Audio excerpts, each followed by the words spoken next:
Hey Patreon, friends and readers and fans and patrons of all awesome sorts. So I'm going to read a little bit from Book 4, an exclusive chapter that we'll never see, actually won't be a part of Book 4. And here we go. So sorry if there's any background noise. I'll try another recording too if this doesn't work. So the chapter is in Book 4. It's about halfway through. That it's not going to see the light of day. But it's between Ava, Darius, and Gray and Evangeline. This is taken from Darius' perspective.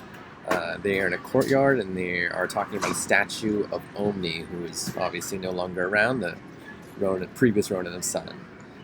Darius begins. Dicing empty courtyard. Oh, right. Empty save for the towering statue of Omni. Standing on a pedestal, looming over them, Omni's statue was nearly as tall as three men stacked on top of one another. The previous Ronin of Sun sat on an arc wolf, twice as big as Durania. Strapped to Omni's back was the Sword of Sun, the same one that Ava was now securing to her white mare. Omni's typical cloth mask was pulled down to expose her elegant features. Darius didn't remember her being beautiful, but she was. Downright majestic. Maybe a tad strong-featured for his liking. He preferred the softer sort. Yet, that burning passion in her eyes. Somehow the artist had captured it. It's not bad, is it? Gray asked. Darius, distracted as he was, nearly jumped out of his skin.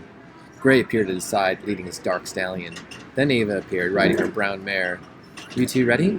Then she saw Darius staring at Omni. What do you think? Ava asked, and mimicked Omni's posture astride her saddle. That same intense gaze, staring coolly off in the distance. With a thoughtful sound, Darius shook his head.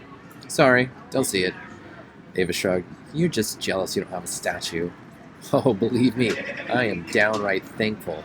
Leave me out of the history books. Those types of people are the ones who get stabbed or die in glorious battle. Heroes, villains, he said and made a disgusted sound. No, thank you. Sounds like you want to be boring, Evangeline said, joining them. Gladly. I'll take boring over short life and painful death any day. Darius tapped the side of his head thoughtfully. Historians don't write about the quiet, happy people who lived peaceful lives with a bit of land, some good ale, and maybe a friend or two. Ava sighed and patted his arm consolingly. I'm afraid you're the wrong kind of boring. Well, at least I don't have a statue. Gray winced. I don't think that's true either. I'm fairly certain there's a statue of Maris in Eldos. You're kidding. Nope, Gray said. He was the Ronin of Leaf, the ambassador of the great kingdom of Leaf. In fact, I'm certain of it. And knowing the elves, it's probably breathtaking, Ava agreed. And bigger. Much bigger. Though he knew she was messing with him, it worked. A shiver traced Darius' spine, eyeing the looming statue of Omni, thinking of one just like it in Eldos. I mean, it was Maris, not him, but still, it was a statue commemorating the Ronin of Leaf, which is what he was. Somehow, the notion still felt eerie. Do you think about them sometimes? Gray asked suddenly. Darius knew. They all knew who Gray was referring to. The Ronin, the previous ones, their predecessors. All the time, Ava admitted. I wonder what she'd do in almost any given such a scenario. I wonder if we're following their footsteps they laid out for us. If this was their plan all along, or if they just hoped we'd make it up as we went. I wonder, Gray whispered. I wonder if they're truly gone. This, along with the quiet of the apex courtyard, put an awkward silence between them. The previous Ronin had died when Gray had thrust the Sword of Wind into Death's gates. Or so they had thought. The act had saved them, ending the impostors known as the Kage, who had been the 9 dark replicas of the true Ronin. Yet, Gray had in essence killed their predecessors.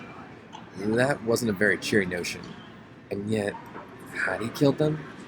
Conjectures and drunk talk. That's what this felt like. Darius cleared his throat, looked around, and changed the topic. And that is the end of that little side chapter.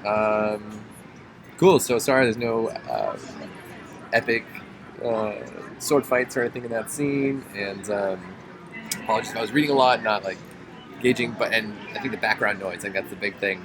Imagine like kind of like a cozy common room in the Golden Horn. So thank you guys for listening. I'll have many more posts for books or sorry, chapters to come.